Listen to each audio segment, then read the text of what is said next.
Welcome to another exciting episode of the Business of Digital podcast, featuring your hosts, Matt Siltala and Dave Rohr. Hey guys, looking forward to chatting with you today on our latest podcast episode. We got Dave over there. Hey Dave, how's it going? Hello. So, I guess we'll just jump right into this one. Again, we do all sorts of different topics. And, they range from all things digital marketing. And today's one is unique and it's interesting. And it came from, the idea actually came from a video that Dave watched, and I'll let him talk to you about that. But we're going to be chatting about management styles today, just management in general, and what motivates people, and what motivates people for figuring out that thing that motivates them and getting them to be, either good workers or just motivation in general for working. And so maybe Dave, talk about the video, and let's get started. Let's chat about this. Thank you. It would be Mr. Mark Rober. And if you don't recognize the name, I'm ready if you do. Recently, over the holidays of 2018, he created the glitter bomb for people that would steal your packages off your porch.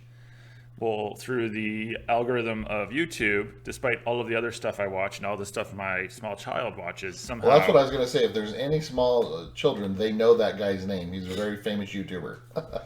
Well, I'm just surprised that a TEDx talk, which I do watch sometimes, but when you factor in all the music videos I watch and all of the silliness and cartoons that the 5-year-old watches, probably because it was on my desktop, but, it's somehow this broke through all of that noise. It's called the Super Mario effect, tricking your brain into learning more. Sorry. And what it is he did a test, and this is from, when is it? May 2018. But it started because he did 50,000 of his YouTube subscribers participated in a basic coding challenge. And the data all pointed to what he called the Super Mario effect. And then he gave this talk at the TEDx Penn. And what the test was is he gave 50% of them it was like a coding test, and each time you failed, you lost no points. And in the end, 68% of the people that did it were able to solve it, but it took them 12 tries.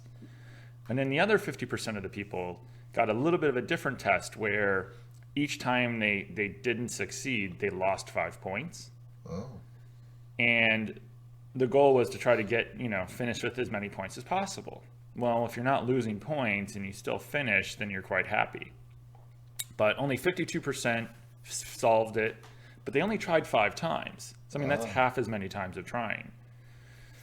And one of the things that he doesn't talk about his TEDx talk that maybe changed a little bit was that the number of points you had at the end was the number of entries you had into winning some giveaway he was doing. So he kind of left that out, but that was, I think, part of the motivator to get those people to do it.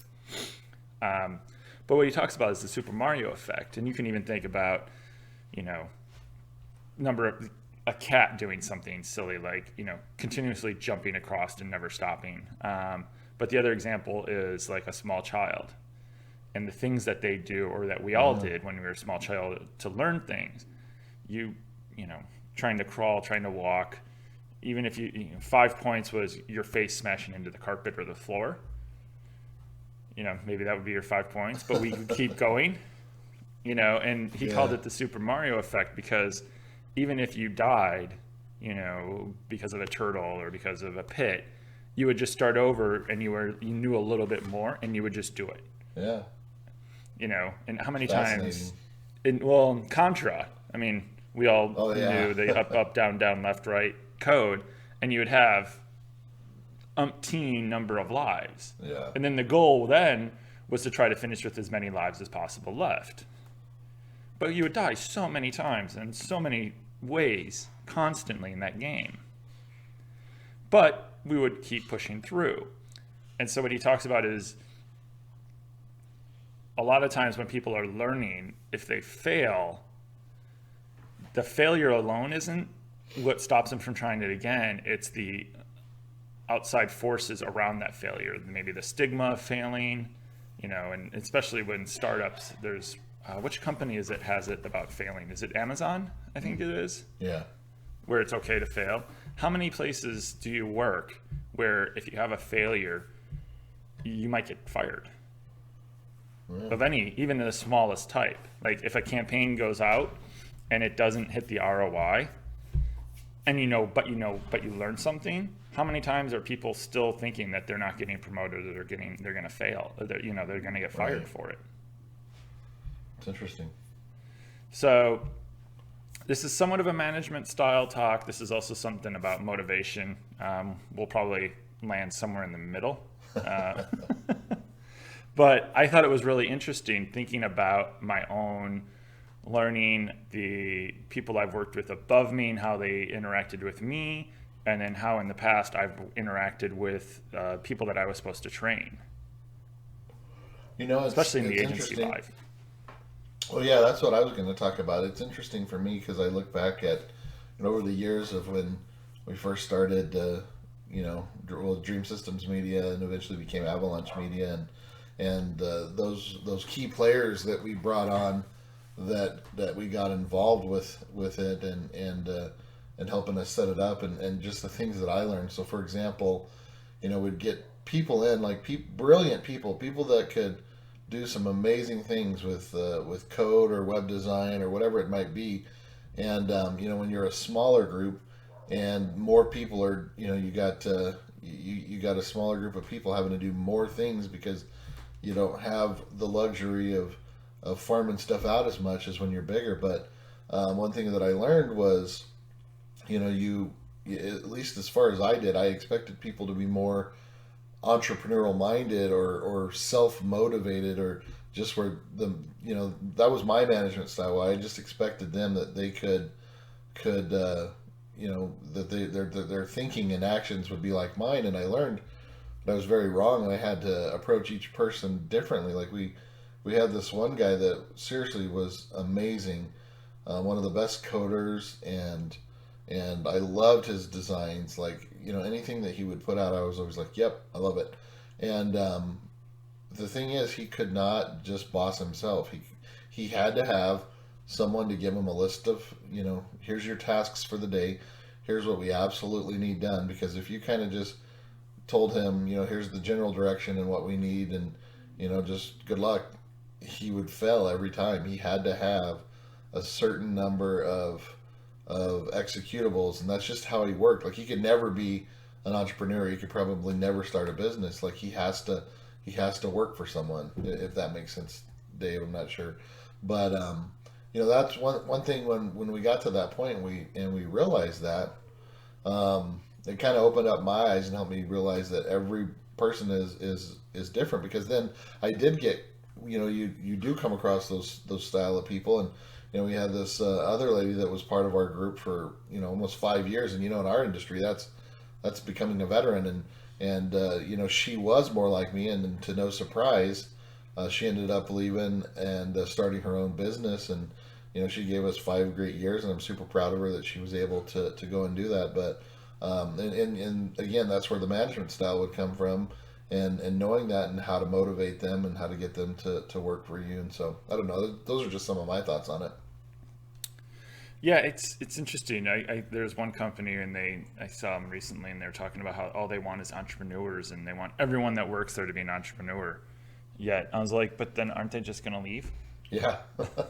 Like, if everyone's an entrepreneur, I mean, but then they were a growing company, so clearly the way they set things up, they must allow people to be entrepreneurs there with their own projects and their own product lines.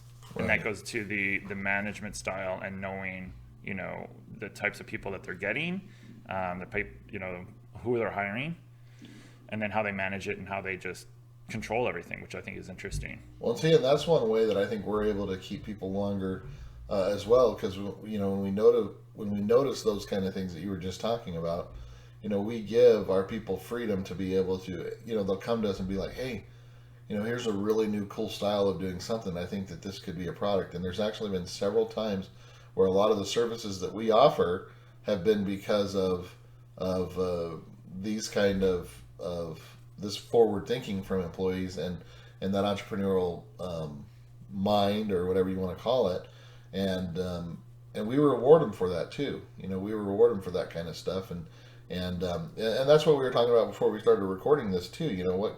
There's some people that I know that are motivated solely by money. There's some people I know that are motivated by praise. There's some people that just want the position. They want to be able to tell someone, "Hey, I'm the vice president of this division," or "I'm the," you know what I mean? And so again, it just goes to figuring out the different things that motivate different people, and then we're going to help them best bring that out. So those are just a couple of my thoughts on that as well. Well, and one thing I used to do when I was at the agency and I was bringing some junior people along was a lot of times they weren't allowed to, they would be on calls with clients, but they wouldn't be allowed to interact with them, or they weren't expected to. And they were just expected to listen, to, provide me any additional info or anything to help if there a question came up, to just sit and learn. But what I would do is I would make them take turns, depending on which account it was and stuff. I would make them do the monthly report. And then it was just busy work and, gathering data and stuff. But then I was like, all right, you did the report. Now you did that work. Now you get to present it. Yeah. And it would be part of the once a month call. And there'd be other calls that they probably wouldn't interact as much on. But I was like, no, you did the report. You know the data better than anyone else. I've looked at it. I have questions. We go over it. But then I would let them get the practice. But then it was almost like they'd want to do the report and they'd look forward to that call rather than just, this is just busy work. Right. And I was like, but if we're ever going to bring these junior people along to more senior people, they need practice. Yeah. And for them, it was interesting to see as we started doing it, the two guys that I worked with on and off on these two different accounts doing it, how quickly they went from, excuse me, not sure, and, the way they presented to clients was very rocky, we'll say, to really zeroing in on the things that mattered, got to know the client as well, understood, and then it also helped them for the first time read a client when they're talking to them. And then I think it just helped them a ton. And it was interesting for me to watch them from 1 week to, for 1 month to another. Yeah. When they did it, just how much they were growing.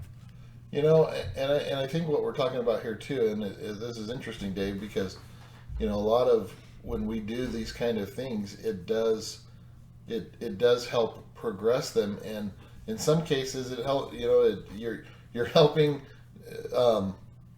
you're shooting yourself in your own foot in a sense, because you're helping them want to move on, and so in like a lot of cases when we're when you're doing this and you're helping them figure that out, and you're helping them along their path, and they do end up leaving you.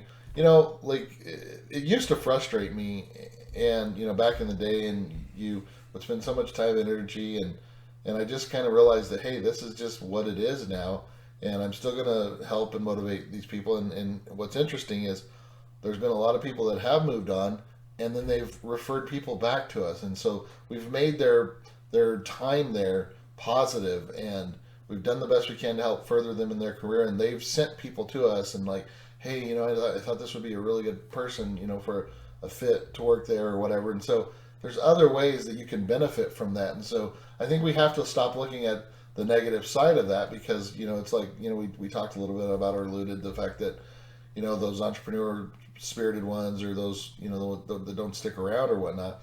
I think if we look at it in a different way and just do everything we can, and then be happy for them. Like, one of the things that always impresses me about Will Reynolds from SEER is I'm always seeing him talk about, employees that he's trained, the people that didn't know anything about SEO or anything digital marketing, and he trained them, and they eventually grew beyond their position and started their own company. And he'll go out and visit them and do vacations with them or see them, and he's always talking about their success and how happy he is for them. I thought that was special, and I was like, you know what, that's how we need to start looking at it. I mean, obviously it stinks to lose a really good employee and having to train new ones, but if you can look at it for the good side of it, for what it is for them, and all the other stuff that it can do, the referrals, the people that they can refer, and if you made it a positive experience to work for you, they're going to talk really good about you. And anyway, it's just a thought that I had on that.